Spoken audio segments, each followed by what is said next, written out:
Shalom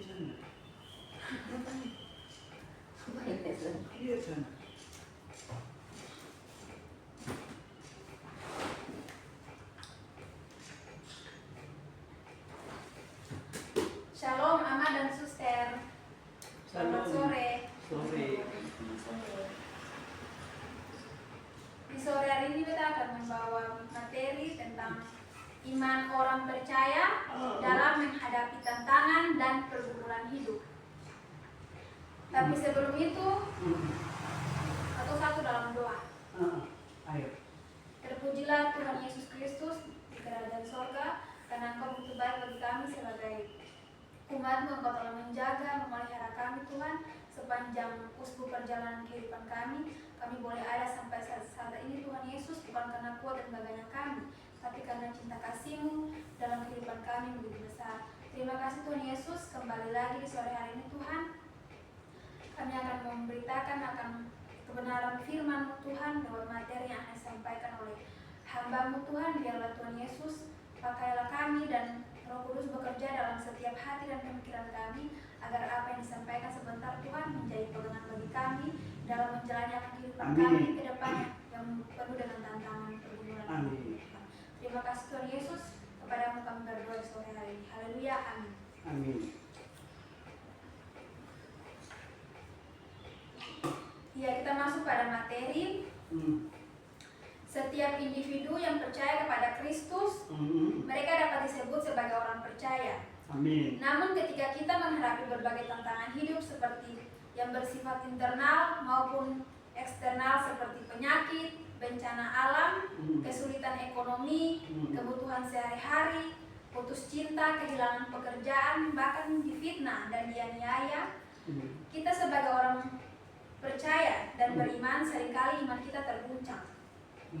Dalam kondisi seperti ini, iman bisa melemah, menjadi tidak stabil, bahkan hancur, hingga timbul sikap menyalahkan Tuhan. Iman seseorang dapat runtuh ketika dihadapkan pada penderitaan atau masalah hidup yang hasilnya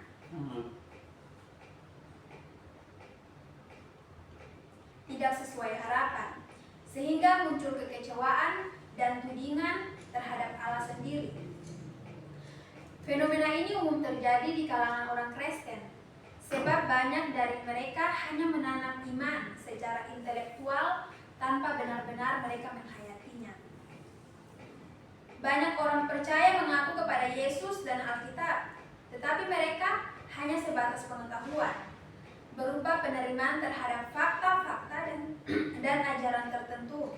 Akibatnya, ketika menghadapi ujian hidup, iman tersebut tidak tampak nyata dan mereka merasa Tuhan meninggalkan mereka. Bahkan muncul perasaan menjalani hidup tanpa kehadiran Tuhan. Pandangan semacam ini timbul karena dasar iman mereka bukan bersandar kepada Allah, melainkan pada kemampuan diri sendiri.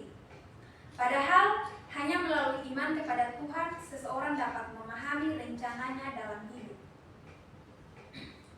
Sikap orang percaya dalam menghadapi ujian iman. Yang pertama, kita harus mempererat hubungan dengan Tuhan melalui kehidupan yang tekun dalam doa. Kita yang memiliki relasi yang intim dengan Tuhan dan iman yang kuat tidak akan mudah goyah dalam menghadapi ujian dan tantangan hidup. Sebaliknya, kita akan tetap berdiri teguh dan mengalami kemenangan karena bersandar kepada Tuhan. Doa menjadi bukti nyata dari iman. Jika kita tidak berdoa, hal itu bisa mencerminkan ketidakpercayaan kita terhadap firman Tuhan sendiri. Banyak orang sekarang enggan berdoa karena mereka merasa kecewa ketika doa-doa mereka tidak dijawab oleh Tuhan. Seperti yang disampaikan Donald S. Whitney, ini adalah salah satu alasan utama kita jarang berdoa, karena kita kurang yakin bahwa Tuhan benar-benar akan menjawabnya. Sebagai orang percaya dalam menghadapi tekanan hidup dan pergumulan iman, kita seharusnya tidak membiarkan hal itu melemahkan kepercayaan kita kepada Tuhan. Justru pada saat-saat itulah penting untuk menyediakan waktu khusus berdoa dan berseru hanya kepada Tuhan, agar kuasa Roh Kudus dinyatakan dalam hidup kita. Ketika Roh Kudus itu bekerja, akan ada perubahan nyata dan kekuatan baru untuk melewati berbagai kesulitan. Hal ini tercermin dalam kisah Daud. Itu terdapat dalam 1 Samuel 30 ayat 1-6. Di situ menceritakan ketika Daud bersama orang-orangnya sampai. Mereka melihat bahwa tempat mereka atau kediaman mereka sudah dihancurkan oleh orang Amalek dan sudah dibakar. Istri bahkan anak-anak mereka sudah ditawan. Daud waktu itu menangis. Dia sedih dan dia merasa putus asa karena pada saat itu rakyat ingin melemparinya dengan batu. Tetapi Daud tidak goyah, dia bersandar kepada Tuhan dan dia bertanya kepada Tuhan apa yang harus dia lakukan agar dia bisa menenangkan akan pikiran dan hati daripada warga. Dan dia bertanya kepada Tuhan dan Tuhan menjawabnya untuk dia bisa mengikuti orang Amalek. Dan dia merampas kembali istri dan anak-anaknya dan juga semua jarahan-jarahan yang diambil oleh orang Amalek. Dalam menghadapi tantangan, Daud dengan situasi yang menyakitkan, dia dengan sikap tenang, dia mampu mengendalikan dirinya.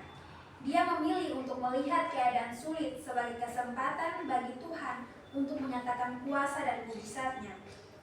Hubungan yang erat dengan Tuhan lewat doa menjadi hal yang sangat penting, karena doa merupakan sumber kehidupan bagi orang percaya. Kita seringkali merasa doa kita belum terjawab, dan ini bisa disebabkan oleh kurangnya kesabaran. Namun kita harus tetap percaya bahwa janji Tuhan itu pasti dan akan digenapi pada waktunya. Amin. Oleh sebab itu, orang yang sungguh percaya kepada Tuhan, mereka akan terus setia dan tekun dalam doa. Karena doa adalah bagian esensial dari iman. Sebagaimana firman Tuhan mengatakan, tetaplah berdoa, bertekunlah dalam doa, dan berdoalah setiap waktu di dalam roh. Yang berikutnya, iman yang teguh dalam goncangan. Sebagai orang percaya, goncangan hidup yang besar bisa melemahkan iman kita. Namun, jika kita melihat perjalanan hidup Daud seperti yang tadi sudah disampaikan, kita melihat bagaimana Tuhan terus menolongnya dan bagaimana imannya teruji saat menghadapi tantangan besar seperti singa, beruang, bahkan menghadapi Goliat yang sangat kuat dan besar. Daud memiliki iman yang luar biasa, dan dalam situasi sulit ini pun ia tidak goyah. Sebaliknya, Daud memilih untuk memperkuat kepercayaannya kepada Tuhan. Setiap orang di dunia ini bisa mengalami kemunduran iman, keraguan atau kelemahan. Namun yang penting adalah mau bangkit dan kembali menentukan iman kepada Yesus Kristus. Iman yang diwujudkan dalam tindakan. Sebagai orang percaya, setelah kita memiliki iman, ada tahapan yang perlu dilalui agar iman tersebut semakin kuat.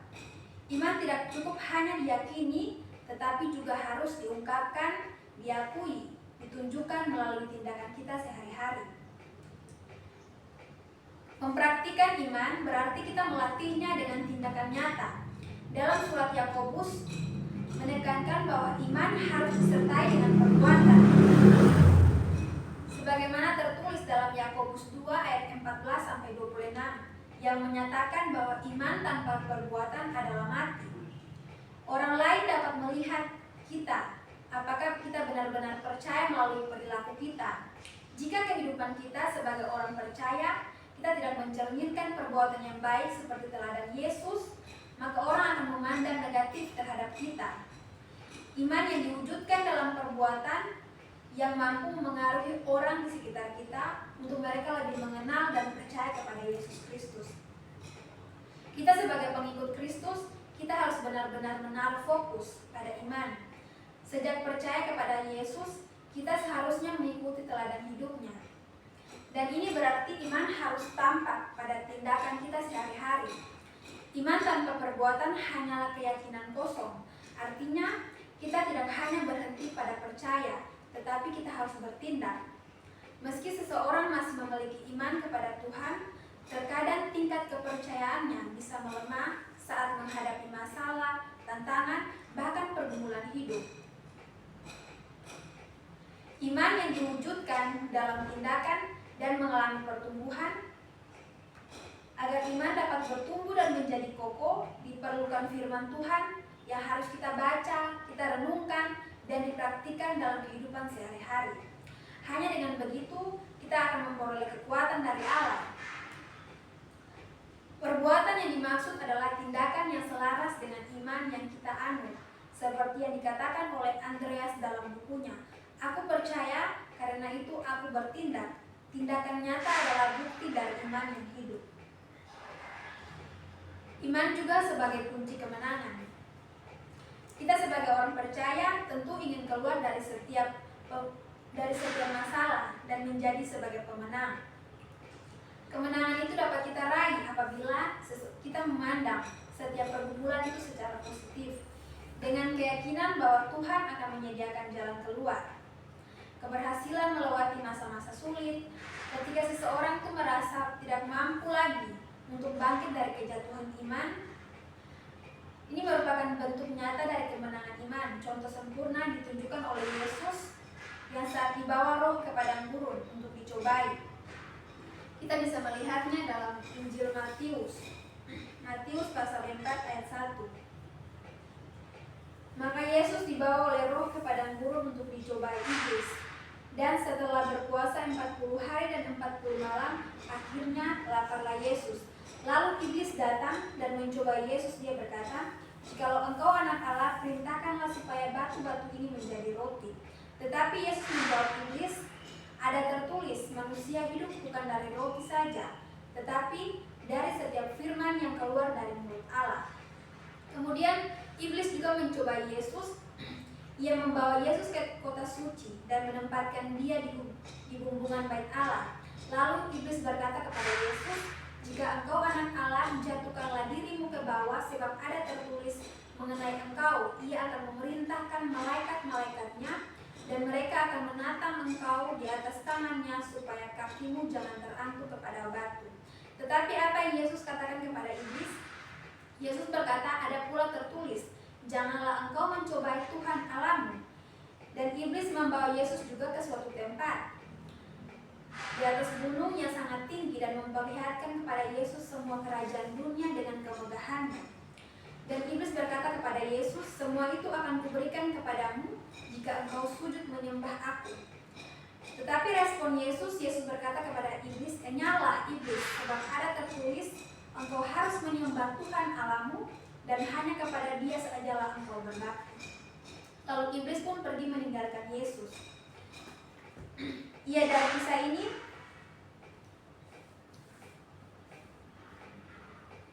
kita bisa melihat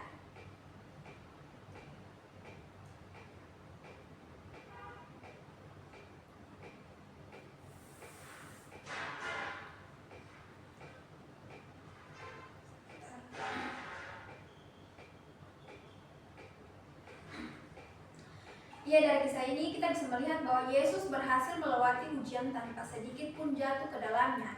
Yesus dengan tegas menolak setiap godaan yang diberikan oleh iblis. Tindakan Yesus ini menjadi teladan bagi kita sebagai orang percaya untuk tetap teguh dan memperoleh kemenangan dalam kehidupan rohani kita. Seperti yang disampaikan oleh Ute Saputra, kemenangan Yesus atas iblis menjadi fondasi bagi orang percaya untuk memiliki sikap iman yang benar dalam menghadapi ujian hidup. Orang percaya akan mengalami kemenangan jika imannya kuat dan tetap berpaut pada firman Tuhan sendiri. Iman juga menjadi kunci utama bagi keberhasilan dan keselamatan hidup orang percaya. Walaupun hidup kita dipenuhi oleh tantangan dan masalah, kita tidak perlu takut, bahkan khawatir atau menyerah. Dengan iman, kita dapat yakin bahwa kemenangan atas kesulitan pasti akan terjadi. Dunia memang penuh persoalan, tetapi Allah menjanjikan penyertaan dan kemenangan kepada setiap orang yang tetap beriman. Janji ini memberikan kepastian dan keyakinan yang menguatkan. Iman juga membuat orang bergantung kepada Tuhan. Ya, iman mengajarkan kita untuk bergantung sepenuhnya pada Tuhan. Bergantung pada Tuhan ini merupakan sebuah keputusan yang muncul dari iman kita sendiri. Hidup kita yang bergantung pada Tuhan berarti kita harus menyerahkan seluruh diri kita kepada Tuhan, dan kita selalu tidak mengandalkan kekuatan kita sendiri, melainkan kita melibatkan Tuhan dalam setiap aspek kehidupan kita sehari-hari. Iman yang berlandaskan pada Allah membuat kita kuat dan teguh ketika kita menghadapi berbagai tantangan dan masalah dalam hidup kita. Kita bergantung pada Tuhan berarti kita tidak mengandalkan kemampuan sendiri yang seringkali menimbulkan rasa panik dan kesalahan dalam mengambil langkah bahkan keputusan. Karena kita lupa pada firman Tuhan yang menjadi senjata. Firman Tuhan mengajarkan kita bahwa segala keraguan, kekecewaan, kecemasan, dan ketakutan yang dialami oleh orang percaya saat menghadapi masalah harus diserahkan kepada Tuhan melalui doa. Tantangan dan pergumulan menghasilkan iman yang bertumbuh. Iman kita perlu berkembang dan berbuah sampai mencapai kedewasaan penuh. Pertumbuhan iman adalah hal yang wajib agar kehidupan rohani dapat berjalan dengan baik dan menghasilkan buah. Dalam Alkitab 2 Petrus 3 ayat 18 dan Efesus 4 ayat 13-15. Ayat ini mengajarkan kita untuk terus bertumbuh dalam kasih, karunia, dan pengetahuan akan Tuhan Yesus Kristus hingga mencapai kedewasaan yang sempurna. Iman yang teguh juga melahirkan orang percaya yang tangguh. Di zaman sekarang banyak orang yang mengaku mereka percaya bahwa Tuhan mampu melakukan segala sesuatu. Namun ketika menghadapi ujian hidup, mereka seringkali merasa lemah dan meragukan keterlibatan Tuhan dalam setiap masalah yang mereka hadapi. Saat mengalami pergumulan yang berat, sebagian orang masih mempertanyakan pertolongan Tuhan. Seperti yang dikatakan oleh Leo Harris, terlalu banyak orang berkata bahwa Tuhan sanggup melakukan segalanya, tetapi mereka sendiri tidak sungguh-sungguh mempercayainya. Banyak pula yang mengklaim bahwa segala sesuatu mungkin terjadi, namun enggan mempercayai bahwa itu benar-benar akan terjadi. Ini menunjukkan bahwa tidak semua orang benar-benar percaya pada kuasa Tuhan dalam kehidupan sehari-hari mereka. Padahal, jika seseorang sungguh menyerahkan pergumulannya kepada Tuhan, maka ia akan dikuatkan, diteguhkan, dan mampu bertahan menghadapi segala tantangan hidup yang ia alami. Kita tidak menghadapi semuanya sendirian, karena Tuhan telah berfirman, "Aku sekali-kali tidak akan membiarkan engkau, dan aku sekali-kali tidak akan meninggalkan engkau." Maka dari itu, dengan penuh keyakinan kita dapat berkata bahwa Tuhan adalah penolong kita. Amin. Iman adalah sikap batin dan ketaatan yang didasarkan pada keyakinan penuh terhadap firman Allah, tanpa bergantung pada situasi maupun kondisi apapun. Kehidupan seorang percaya harus berlandaskan pada iman. Iman berarti kita menerima dan mempercayai janji-janji Allah dengan sepenuh hati dan kita menghidupinya dalam tindakan nyata kita. Karena itu, iman kita dan perbuatan tidak bisa dipisahkan. Keduanya saling melengkapi. Alkitab sendiri menegaskan bahwa iman merupakan kekuatan dan pendorong untuk kita melakukan hal-hal yang mustahil bagi manusia, khususnya dalam kita menghadapi berbagai tantangan hidup. Maka dari itu, iman kita adalah aspek utama dalam kehidupan orang percaya melebihi segalanya. Seorang percaya harus menjaga imannya dalam menghadapi tekanan dan cobaan hidup, baik dari luar maupun dari dalam dirinya sendiri, agar ia tetap teguh dan memperoleh kemenangan bersama Tuhan Yesus. Iya, dari perikop yang kita bahas melalui iman, kuasa Allah dinyatakan dalam setiap pergumulan hidup kita, asalkan tidak ada keraguan dan ketidakpercayaan terhadap kuasanya. Ketika iman kita aktif, kuasa Allah bekerja secara nyata. Bila orang percaya hidup dalam iman dan terus bertumbuh sesuai kebenaran firman Tuhan, maka iman kita akan membawa kita menuju kedewasaan rohani dan menghadapi kesulitan. Iman adalah karunia dari Allah kepada setiap orang agar janjinya dapat digenapi, seperti yang tertulis dalam kitab Ibrani Ibrani 11 ayat 1. Iman adalah dasar dari segala sesuatu yang kita harapkan dan bukti dari segala sesuatu yang tidak kita lihat. Iman yang kuat akan melahirkan orang percaya yang tangguh dalam menghadapi ujian hidup. Melalui iman pula, manusia dapat memahami cara Allah bekerja dalam setiap situasi sulit, memberikan pertolongan, jalan keluar, keselamatan, dan juga kemenangan. Dengan iman, kita dapat melewati berbagai tantangan dan kita dapat mengatasi, dan harapan akan dipulihkan dan ketenangan diperoleh dari kemuliaan Tuhan. Ya, sebelum kita menutupi akan kita punya pembahasan di sore hari ini, kita menyanyi satu lagu yang berjudul El Shaddai. Tahu gak? Tahu. Ya. Tahu satu takut Allah menjaga. Tak usah ku takut, Allah menjagaku. Tak usah ku bimbang, Yesus peliharaku. Tak usah ku susah, Roh Kudus hiburku. Amin. Tak usah ku cemas, Dia memberkatiku. El Shaddai, El Shaddai, El Shaddai, Allah Maha Kuasa. Dia besar, Dia besar, Dia besar. El Shaddai mulia. El Shaddai, El Shaddai, El Shaddai, Allah Maha Kuasa. Berkatnya melimpah. El Shaddai. Amin, haleluya. Amin, Tuhan Yesus amin. menolong dan memberkati kita dalam menghadapi akan tantangan dan Amin. pergumulan ke depan. Amin. Amin. Terima kasih Tuhan. Terima kasih, Tuhan berkati. Tuhan memberkati.